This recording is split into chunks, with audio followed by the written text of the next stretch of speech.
was wondering, was there a moment where you got like interested in acting? Because when we've talked, at least you haven't talked about much about like your path into trying to be an actor. I just know you tried to be one. Well, tried. There was some successes in there. I'm not a complete flame out where I just tried. And it was during middle school and like high school when I had a lot of trouble because I wasn't in the normal classes for different reasons. But I found theater as like a thing where I could be really challenged with some of the. It's really hard to be a stage actor because I'm sure. Yeah. And I took it really seriously. And so after high school, where I learned that, it's not just shouting when you're angry or emoting when you're sad. Yeah. When I went to college, it was pretty formative. And I worked, actually, I got hired at a radio station as a DJ, like right out of high school. And that was really hard because the people I worked with were so awful. It was probably the worst job experience I've ever had. How were they awful? Just rude. This is a 6-minute story. Is that okay? It's gonna take me. Please. All right. Yeah. I wish it had a funny ending, but oh well. So basically, I was taking a broadcasting class in college, and there was this amazing weatherman for the local news who was teaching it. And his advice was like, if you ever get your foot in the door, don't take it out, because these opportunities are hard to come by. Sure. And I was like, that doesn't make a lot of sense. And then there was a radio station in Kansas City called Z95.7, today's hit music. Shit music. And then they came into our class to give like the morning show DJ. And the morning shows in America are the most popular because you get like, you're in traffic and it's a lot of like joking and talking and less music. So they came in. Lots of fart sounds and lots sound of fart effects. sounds and sound effects. And yes. GTA radio, but Exactly. And he came in and something came up where he was like, it's pretty hard to get into radio, but if you do, it's a lot rewarding. And I was like, well, I kind of want to get into it. And he was like, sorry, kid, we're not hiring. I was like, well, I just want to come and like see the studio. Can I just come see it? He was like, all right, why don't you come in next Tuesday and you can take a look at how we do the morning show. And it's like a thing. And I was like, cool. So I went in the next Tuesday and I thought it was amazing. They had like these huge ass boards. They were telling jokes the whole time. There was Dave and Shorty and a guy named Twiggy Fat Sacks, which is a horrible name, but like was that really his name? Was Twiggy. Yes, none of this is made up. And at the very end of their episode, they said, "Well, we do have a special guest here today. Some kid from the local community college. Do you want to come in and say something?" And I had to take the extra mic, and I made like, I don't know what joke I made, but I said something that was funny, and everyone kind of laughed, and the show ended. And I said, that was amazing. And the guy said, why don't you come back again on Tuesdays and Thursdays every week? You can intern for us and kind of learn the ropes. Oh, and cool.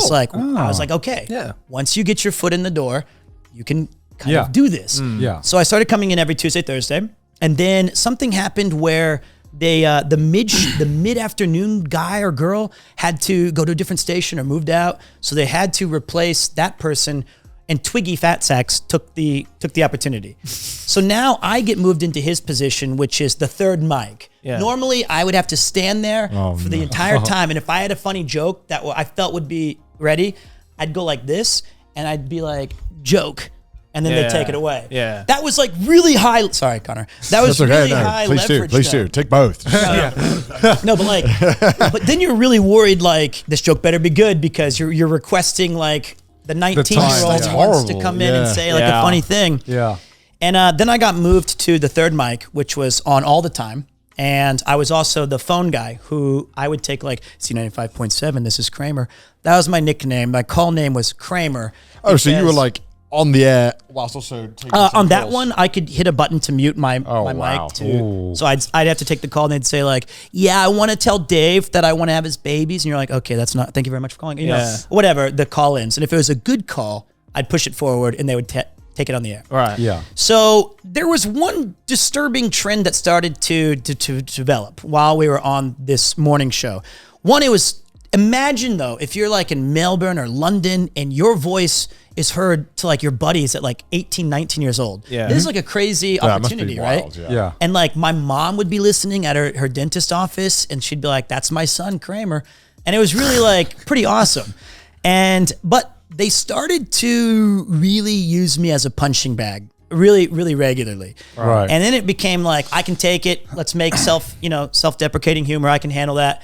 And then it started getting kind of offensive. So anytime I would say any kind of joke, like they'd be like, who's the loser who like takes baths? And I'd be like, that's the lead in. Yeah. I take baths.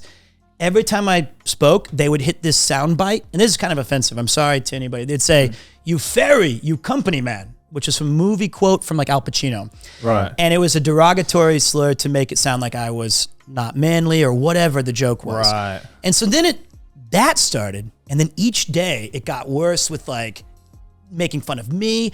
They did a win a date with Kramer. Like, you know, and then we'd have like the camera crew and they set it all up and then they had the camera show there and I showed up to the thing and they made a big joke saying, nobody signed up for it, you're a loser. Like, and then I was like, okay. And they never even put it out, right? So now I'm like, all right. What the fuck? This is really That's bad. fucked up. It was, but this was like 2003. So I decided I have some dignity left. I probably should quit. And so I said, listen, I really appreciate your guys' opportunity. I learned a lot being on the radio business this past year. I think it'd be best if I focused on my studies. And they were like, that's good because we were going to fire you. And I was like, okay, well then that's great. All right. So What a bunch of assholes. I know. And so, but I'm so young, right? And I Yeah. don't know how to deal That with would be stressful. to Yeah. deal with, yeah. Dude, it was crazy. So I remember they said, here's the idea that we've got. We're going to do a 2-day event where you get made fun of a lot and we're going to pretend that you blow up on the air and we're going to get suspended for a weekend so we can go to Vegas to see a Britney Spears concert. What? And at first I was pretty pressured. I was like, okay, that sounds good. You know, okay, let's just do that. And so the first day we do it, I play the part as I knew I could perfectly. I said, you guys, I've had enough of every day you're playing these sound drops or you're making fun of me or win a date with Kramer. Why don't you win a date with Go Yourself? You know, something like that. Yeah. And it went really well, except I had an email that was like kramer@z95.7.com. For about a year, I had like 3 emails ever sent to that address. And they were all like, can you ask out Shorty for me? I think she's a babe. And after that episode, I had thousands of emails of people hating me, saying that I didn't appreciate this golden opportunity to be on the, and I was like, it's a joke. Everybody, I thought this was obvious. My mom was concerned. She was like, what happened? It sounded so real. You acted too good. I'm too good. So you were too good. I was He's going too in. good. Yeah. Too good. So I told my acting coach, I was like, dude, I'm pretty nervous. I was like, this is not going well. I have people calling my home phone saying that I'm damn. ungrateful. I don't even know how they found me. I'm not in the phone book as Kramer, you know, but like, and so I said, he was like, yeah, dude, it's fucked up. It's dumb. You know what, if I was you, I'd go in there tomorrow and I'd be like, fuck you. I'm not doing your stupid gag and you can go fuck yourself. Yeah. And I was like, go in there and say, fuck you and go fuck yourself. Okay, I can do that. No, I couldn't. I so I went there and I was like, all right, it's my last day. I'm supposed to do this one last bit. And somehow I did get the courage to say no. But I've never had such a dry mouth in my Oh, entire, that must have been terrifying. Yeah. just completely. Because, you know, you've obviously raised your whole life being like, don't talk back or this, Yeah. you know, and you're in authority. radio, right? Yeah. Yeah, Like, yeah. This to me at the time symbolized some sort of like Gateway. gateway or opportunity. Foot into the door. And I wanted to transition to sports radio. And so I was asking for like a recommendation so I can intern at the AM station. Yeah. And I go in there and they go, okay, man, so we're going to do this thing. And then we're going to, we're just going to have you leave, but thanks so much. And I was like, there's like 2 or 3 minutes before the show starts. And I was like, they were like, are you all right? And I was like, yeah. I was like, actually, I'm not going to go through with it. And they're like, you're not going to go through with what? You can't work here anymore. And I was like, no, I think that this joke is stupid and I don't want to do it. And they were like, I'm actually getting nervous now remembering Yeah. all this. Oh, And but they were like, the girl tore into me and she was really, really ruthless. She was like, honestly, you've never had an ounce of talent for this profession and we only kept you until we found someone better. And I was like, that's fine. I'm not doing this stupid joke. Yeah. And she was like, you will never, ever work in this town again. And I was like, that's fine. You know? I was like, oh, that's not good. I kind of live here. I'm very young. And I was like, that's fine. And, you know, and then I was like, it's not worth it because I just don't understand. Why can't you guys say, we were just joking. Thank you so much, Peter, for your hard work. Good luck at the university. Yeah. Yeah. Why can't we have like a nice thing? And they were like, and I saw Dave, he took the volume control and he's like, we just can't trust you today. And I was like, fuck you know? Yeah. I was like, what a loser. And I was feeling really down. And they told me to go sit in the corner and they went live. Like I was like some bad kid or something. And I was sitting there and they had to go to commercial break and they were kind of just doing the show as normal.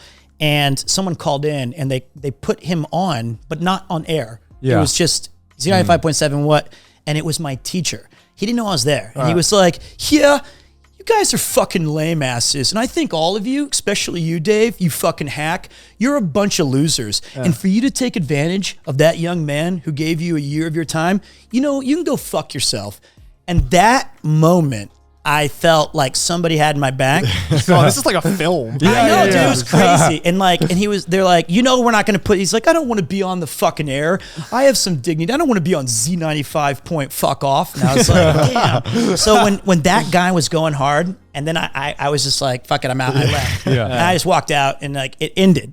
And I thought for sure, well, that's it. That's acting. Ripperonis. Yeah. But I felt after that, I felt like embracing failure was actually more of an important lesson to learn than it is to earn people's like ovation and like. Oh, totally. Yeah. So by embracing failure, I maybe should have overcorrected and not embraced it that much, because for the next 4 or 5 years, I put myself in any possible acting situation, good or bad, so that I, not like porn, but like I was gonna say, not like porn, but like any kind of opportunity to grow as an actor and stuff like that. And I had a lot of fun doing that, but that one thing changed everything when I got. Did you never work in that city again? I actually did work in that city again, you bastards.